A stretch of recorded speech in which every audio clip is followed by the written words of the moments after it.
Hello everyone, मैं Abhishek Gupta GS अभियान की ऑनलाइन क्लासेस में आप सभी का बहुत बहुत स्वागत करता हूं। आज हम दंडकारण्य का पठार पर बात करेंगे। हमने देखा कि छत्तीसगढ़ को भौतिक रूप से 4 भागों में विभाजित किया गया है। ये वाला जो हिस्सा है ये महानदी बेसिन है। जो छत्तीसगढ़ का सुदूर दक्षिणी वाला भाग है ये दंडकारण्य का पठार है। उत्तर में ये पूर्वी बघेलखंड का पठार और ये जो है जसपुर सामरी पाट प्रदेश कहलाता है। तो दंडकारण्य के पठार की अगर हम बात करें, या इसे हम प्लेटू ऑफ दंडकारण्य कहते हैं इंग्लिश में, दंडकारण्य का पठार या प्लेटू ऑफ दंडकारण्य, इसकी स्थिति छत्तीसगढ़ के सुदूर दक्षिणी वाले भाग में है। दंडकारण्य का पठार, इसका अगर विस्तार हम देखें तो ये छत्तीसगढ़ में ही नहीं वरन कुछ हिस्सा इसका उड़ीसा में, कुछ हिस्सा आंध्र प्रदेश में और कुछ तेलंगाना में भी इसका हिस्सा है। तो छत्तीसगढ़ में जब हम दंडकारण्य का पठार पढ़ते हैं तो इसका विस्तार हम देखते हैं कि लगभग संपूर्ण जो बस्तर संभाग है और राजनांदगांव जिले का दक्षिणी हिस्सा दंडकारण्य का पठार के अंतर्गत शामिल किया जाता है। ये जो मोहेला मानपुर वाला भाग है राजनांदगांव का, कांकेर जिला पूरा, ये नारायणपुर जिला, बीजापुर जिला, सुकमा जिला, दंतेवाड़ा जिला, बस्तर जिला और आपका कोंडागांव जिला, लगभग 8 जिलों में इसका विस्तार पड़ता है। बस्तर संभाग के 7 जिले और राजनांदगांव का दक्षिणी वाला भाग दंडकारण्य के पठार के अंतर्गत शामिल होता है। प्रतिशत विस्तार अगर दंडकारण्य के पठार का देखें तो 28.91% पर छत्तीसगढ़ के फैला हुआ है और अगर क्षेत्रफल की बात की जाए तो 39,060 वर्ग किलोमीटर क्षेत्रफल को ये घेरता है। ठीक है, 28.91% भाग पर इसका विस्तार है, 39,060 वर्ग किलोमीटर क्षेत्र में ये फैला हुआ है। दंडकारण्य का पठार छत्तीसगढ़ प्रदेश का दूसरा सबसे बड़ा भौतिक प्रदेश है। पहला महानदी बेसिन है, दूसरा सबसे बड़ा भौतिक प्रदेश क्या है? दंडकारण्य का पठार। अगर चारों भौतिक प्रदेश की बात की जाए तो दूसरा सबसे बड़ा है लेकिन सबसे प्राचीन प्रदेश है। ठीक है, इन सभी चारों में सबसे प्राचीन प्रदेश जो सबसे पुराने चट्टानों से बना हुआ है या सबसे प्राचीन है वो कौन सा है? दंडकारण्य का पठार ही है। ठीक है, इसमें भी जो बैलाडीला की पहाड़ी है वो सबसे प्राचीन है। ठीक है, ये सामान्य सी बात आपको याद रखनी है। अगर दंडकारण्य का पठार देखें आप तो वनों की सघनता सर्वाधिक है। यहाँ पर दंडकारण्य के पठार में क्या है?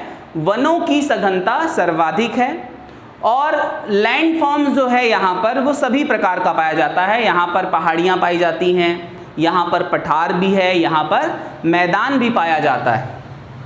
कहाँ पर? दंडकारण्य के पठार पर। अगर इसके ढाल की बात की जाए दंडकारण्य के पठार का, तो जब हम गोदावरी नदी अपवाह तंत्र हम पढ़ रहे थे तब हमने देखा था कि यहाँ से उड़ीसा से इंद्रावती नदी का उद्गम हुआ है और ये क्या करती? पहले पश्चिम की ओर बहती है और पश्चिम की ओर बहने के पश्चात ये दक्षिण की ओर प्रवाहित हो जाती है। तो दंडकारण्य का जो पठार है इसका जो ढाल है, ठीक है, ये पहले कहाँ पर है? पश्चिम की ओर जाती है, पश्चिम से दक्षिण की ओर। ठीक है, इसका ढाल कहाँ पर है? पश्चिम से दक्षिण की ओर इसका ढाल है। इतनी बात समझ में आई? हम आगे बढ़ते हैं। अब देखिए, ये जो दंडकारण्य का पठार है इसे हम 4 भौतिक उपविभागों में बांटकर समझ सकते हैं। इसे हम 4 भागों में बांट सकते हैं। ये वाला जो हिस्सा है, ठीक है, ये बनाता है कोटरी बेसिन। ठीक है, ये हिस्सा क्या है? कोटरी बेसिन है। कोटरी नदी जो है इंद्रावती की सहायक नदी, उन नदियों के द्वारा वहाँ पर कोटरी बेसिन का निर्माण किया जाता है। तो जो पहला भौतिक उपविभाग है दंडकारण्य प्रदेश का वो है कोटरी बेसिन। ठीक है, वो क्या है? कोटरी बेसिन। उसके बाद आप नीचे आएंगे तो ये जो है ये आपका पहाड़ी प्रदेश है। ये इसको हम बोलते हैं अबुझमाड़ की पहाड़ी। इसे क्या कहा जाता है? अबुझमाड़ की पहाड़ी कहा जाता है। अबुझमाड़ की पहाड़ी ये दूसरा भौतिक उपविभाग है दंडकारण्य प्रदेश का। ठीक है, ये जो आपका बीजापुर से लेकर के सुकमा तक वाला भाग है, ये मैदान है। ये क्या है? मैदान है। इसे बस्तर का मैदान कहा जाता है। ठीक है, हालांकि बस्तर के अंतर्गत ये शामिल नहीं है, लेकिन इसे क्या कहा जाता है? बस्तर का मैदान कहा जाता है। ये वाला जो हिस्सा है ये क्या है? बस्तर का मैदान। और जो बाकी बचा हुआ वाला भाग है, ये जो बाकी आपको दिख रहा है, इसे हम कहते हैं बस्तर का पठार। इसे क्या कहते हैं? बस्तर का पठार। तो दंडकारण्य प्रदेश के 4 भौतिक उपविभाग हैं। पहला जो है ये आपका कोटरी बेसिन, दूसरा अबुझमाड़ की पहाड़ी, तीसरा बस्तर का मैदान और चौथा जो है वो है बस्तर का पठार। बस्तर के पठार के अंतर्गत ही बैलाडीला की पहाड़ी को शामिल किया जाता है। जो बैलाडीला की पहाड़ी है वो बस्तर के पठार के अंतर्गत ही शामिल किया जाता है। ठीक है, अब देखते हैं, हम थोड़ी सी बात करते हैं इन सब में क्या क्या इसके अंतर्गत हम पढ़ते हैं। तो ये जो कोटरी बेसिन है आपका, ठीक है, इसका निर्माण कोटरी नदी द्वारा किया गया है।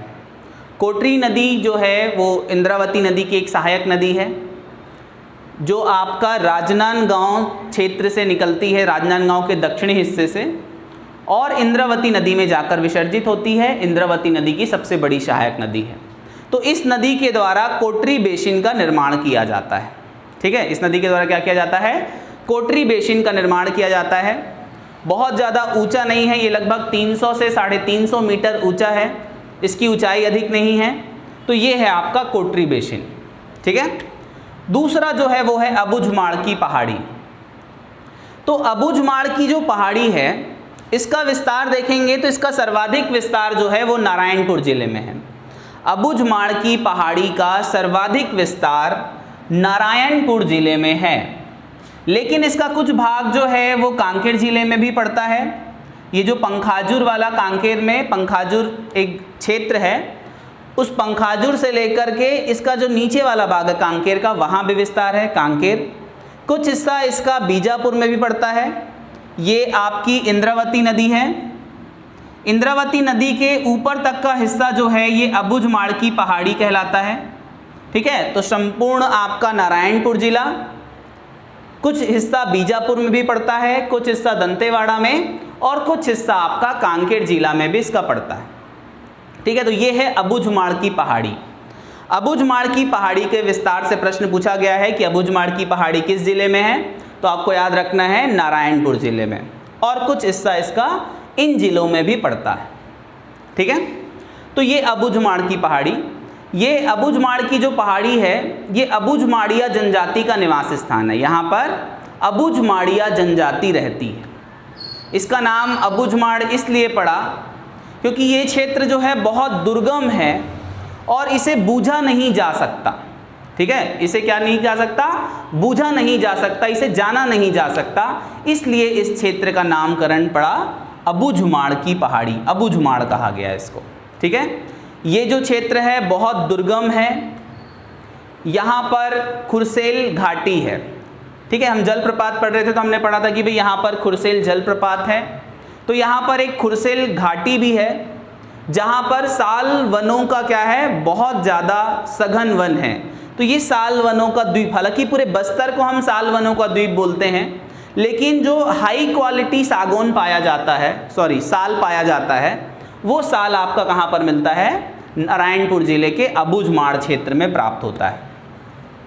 इस क्षेत्र की एक और विशेषता है कि अबुझमाड़ की पहाड़ी में राज्य में सर्वाधिक वर्षा होती है। ठीक है, देखो ये 4 भौतिक प्रदेश हैं, एक दंडकारण्य का प्रदेश, दंडकारण्य का पठार, महानदी बेसिन, जसपुर सामरीपाट प्रदेश और पूर्वी बघेलखंड का पठार। तो अगर इन चारों भौतिक प्रदेश में सर्वाधिक वर्षा वाला भौतिक प्रदेश अगर आप देखेंगे तो जसपुर सामरीपाट प्रदेश है। जसपुर सामरीपाट प्रदेश सर्वाधिक वर्षा वाला भौतिक प्रदेश है। लेकिन अगर आप पर्टिकुलर एरिया की बात करें हम, तो सर्वाधिक वर्षा किसी क्षेत्र में होती है तो वो कहाँ पर होती है? अबुझमाड़ की पहाड़ी में। अबुझमाड़ की पहाड़ी को या अबुझमाड़ को छत्तीसगढ़ का चेरापूंजी कहा जाता है। ठीक है, चेरापूंजी जहाँ पर विश्व की सर्वाधिक वर्षा दर्ज की जाती है, ये भारत के मेघालय में स्थित है, इसीलिए अबुझमाड़ को छत्तीसगढ़ का चेरापूंजी कहा जाता है। ये बात पूछा गया है, इसको नोट कर लेंगे। तो ये अबुझमाड़ की पहाड़ी हो गई, क्लियर है। उसके बाद आप देखें बस्तर का मैदान। ठीक है, बस्तर का मैदान, ये जो बस्तर का मैदान है इसे हम गोदावरी सबरी का मैदान भी कहते हैं। ठीक है, क्या कहते हैं? गोदावरी सबरी का मैदान, इस नाम से भी इसे जाना जाता है, जिसका विस्तार बीजापुर जिले में और सुकमा जिले में पड़ता है। सुकमा और बीजापुर जिले में इसका विस्तार है बस्तर का मैदान। लेकिन इस मैदान में कुछ अपवाद भी हैं, कुछ पहाड़ियाँ भी हैं। जैसे आपका बीजापुर में एक पहाड़ है जिसे हम अलबाका हिल्स के नाम से जानते हैं, अलबाका की पहाड़ी। ठीक है, क्या कहते हैं? अलबाका की पहाड़ी। तो ये अलबाका की पहाड़ी किस जिले में पड़ता है? बीजापुर जिले में। ठीक है, बस्तर के मैदान में एक अलबाका की पहाड़ी है, अलबाका हिल्स। ठीक है, पीएससी में पूछा गया प्रश्न है।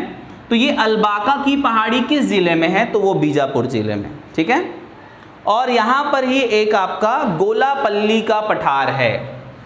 ठीक है, एक क्या है आपका? गोलापल्ली का पठार। टीन का क्षेत्र है, इस क्षेत्र में टीन प्राप्त होता है। तो ये दो हाईलैंड हैं जो बस्तर के मैदान में या गोदावरी सबरी के मैदान में स्थित हैं। एक आपको याद रखना है अलबाका हिल्स और एक गोलापल्ली का पठार, ये दो नाम आपको याद रखने हैं। ठीक है, गोलापल्ली का जो पठार है ये सुकमा में पड़ता है और जो अलबाका हिल्स है ये आपका बीजापुर में पड़ता है। ठीक है, तो ये बात हमको दिमाग में रखनी है। तो ये हो गया बस्तर का मैदान। उसके बाद बस्तर का पठार, प्लेटू ऑफ बस्तर। वास्तव में इन चारों में सर्वाधिक क्षेत्र पर अगर किसी का विस्तार है तो वो है बस्तर का पठार। ठीक है, तो बस्तर का जो पठार है इसका विस्तार आप देखेंगे तो कांकेर जिले से, कांकेर का ये जो चारामा वाला भाग है, यहाँ पर चारामा है, हमने देखा था यहाँ से क्या होता है आपका महानदी का उद्गम होता है और महानदी कांकेर में प्रवेश करती है। तो ये वाला जो भाग है आपका, यहाँ से बस्तर का पठार शुरू होता है। ठीक है, कांकेर में, कोंडागांव में, बस्तर पूरा, सुकमा का कुछ भाग और आपका पूरा दंतेवाड़ा जिला, ये आपका बस्तर के पठार के अंतर्गत शामिल किया जाता है। तो बस्तर का पठार जो है इसका एक्सटेंशन कांकेर, कोंडागांव, बस्तर, दंतेवाड़ा और सुकमा, इन क्षेत्रों में बस्तर का पठार का विस्तार है। अगर बस्तर के पठार की बात की जाए तो बस्तर के पठार में ही बैलाडीला की पहाड़ी को शामिल किया जाता है। ठीक है, बैलाडीला की पहाड़ी जो है ये आपका दंतेवाड़ा में इसका अधिकांश विस्तार है और इसी बैलाडीला की पहाड़ी की जो सबसे ऊंची चोटी है या जिसे दंडकारण्य के पठार की सबसे ऊंची चोटी कहा जाता है, उस चोटी का नाम है नंदीराज चोटी। नंदीराज चोटी ये इस पूरे प्रदेश की, पूरे दंडकारण्य के पठार की सबसे ऊंची चोटी है नंदीराज चोटी, जिसकी हाइट है 1210 मीटर।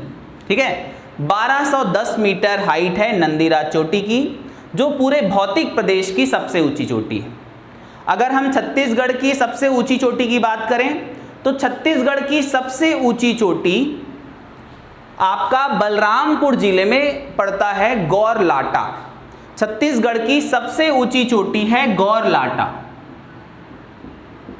ठीक है, ये कहां पर है? ये बलरामपुर जिले में पड़ता है, जसपुर सामरी पाट प्रदेश का एक हिस्सा है। लेकिन छत्तीसगढ़ में दूसरी जो सबसे ऊंची चोटी है वो नंदीराज चोटी है। छत्तीसगढ़ की दूसरी सबसे ऊंची चोटी नंदीराज चोटी और दंडकारण्य प्रदेश की सबसे ऊंची चोटी भी क्या है? नंदीराज चोटी है। या बैलाडीला की सबसे ऊंची चोटी भी क्या है? नंदीराज चोटी है। ठीक है, इस बैलाडीला की पहाड़ी में बहुत बड़ा लौह अयस्क निक्षेप पाया जाता है। आयरन ओर का बहुत बड़ा भंडार है। ठीक है, आप बैलाडीला की बात करें या यहाँ पर बचेली है, किरंदुल है, इन क्षेत्रों में लौह अयस्क का बहुत बड़ा निक्षेप है। ये पूरी पहाड़ी जो है धारवाड़ युगीन धारवाड़ सैलों से निर्मित है और आयरन ओर का बहुत बड़ा भंडार है।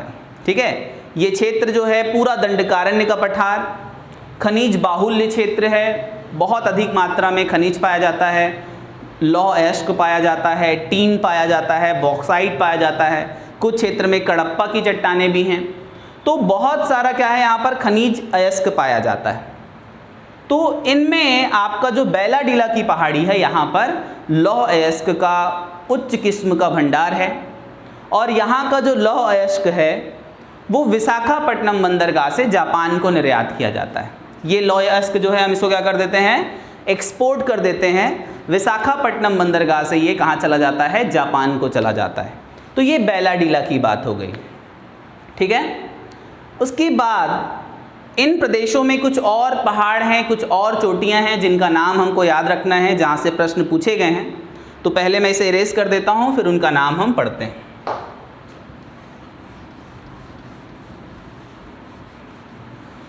देखो, हमने पढ़ा दंडकारण्य का पठार।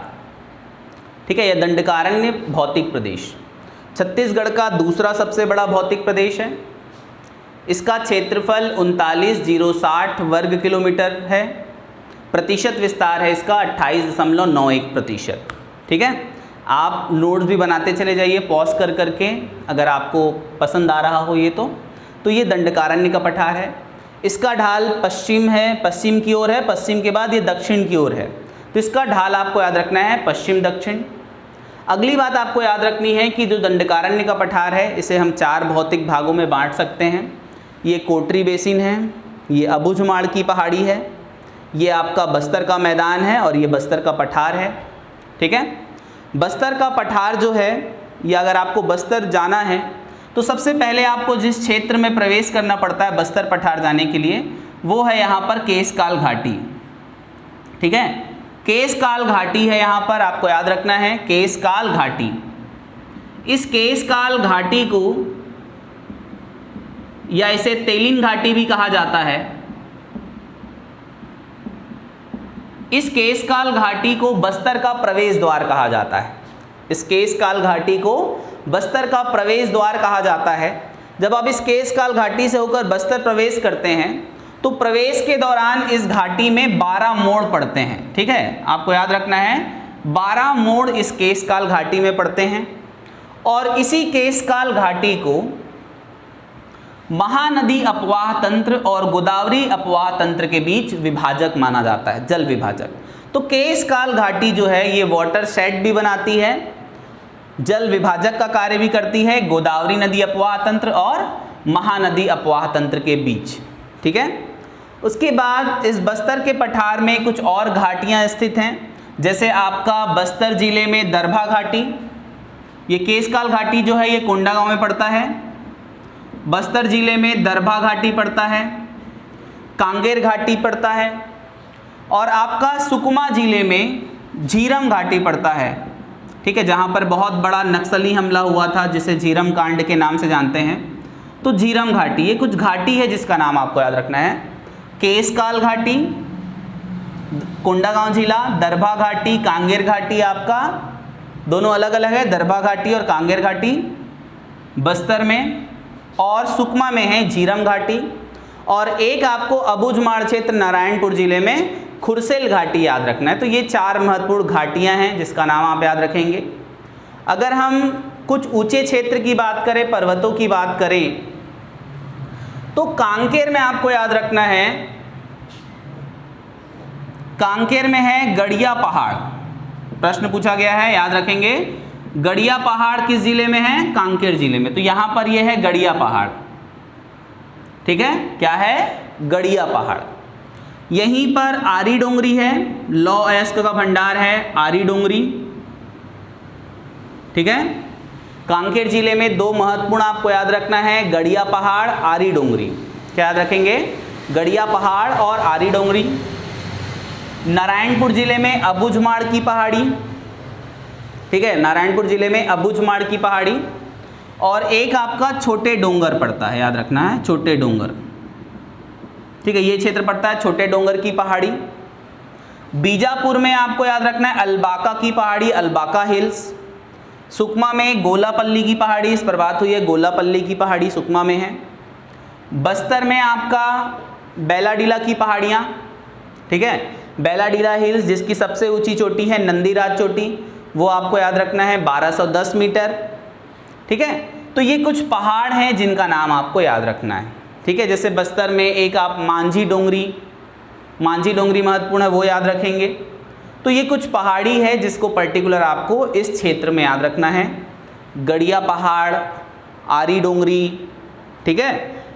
उसके बाद आपका राव घाट की पहाड़ियाँ भी है यहाँ पर, जहाँ से लौह अयस्क की आपूर्ति की जाती है भिलाई स्टील प्लांट को। तो इन क्षेत्रों में राव घाट की पहाड़ी भी है, गड़िया पहाड़, आरी डोंगरी, राव घाट की पहाड़ी। यहाँ पर छोटे डोंगर, ये अल्बाका की पहाड़ी, यहाँ पर गोलापल्ली का पठार है, ठीक है। तो ये कुछ महत्वपूर्ण पहाड़ हैं, कुछ महत्वपूर्ण पठार हैं जिसका नाम आपको याद रखना है, ठीक है। तो ये आज हमारा दंडकारण्य का पठार समाप्त होता है। हम एक सीरीज जब ये पूरा कंप्लीट हो जाएगा तो ऑब्जेक्टिव पे भी करेंगे, हम ऑब्जेक्टिव पे भी कुछ सीरीज डालेंगे, तो वहाँ से आपको बहुत सारी चीज़ें समझ में आएंगी कि जो चीज़ें हम पढ़ रहे हैं वो हमसे आसानी से बनेगा और हम आसानी से क्या करेंगे, इन पर पूछे गए प्रश्नों को हल कर पाएंगे। तो आज के लिए इतना ही। Thank you so much.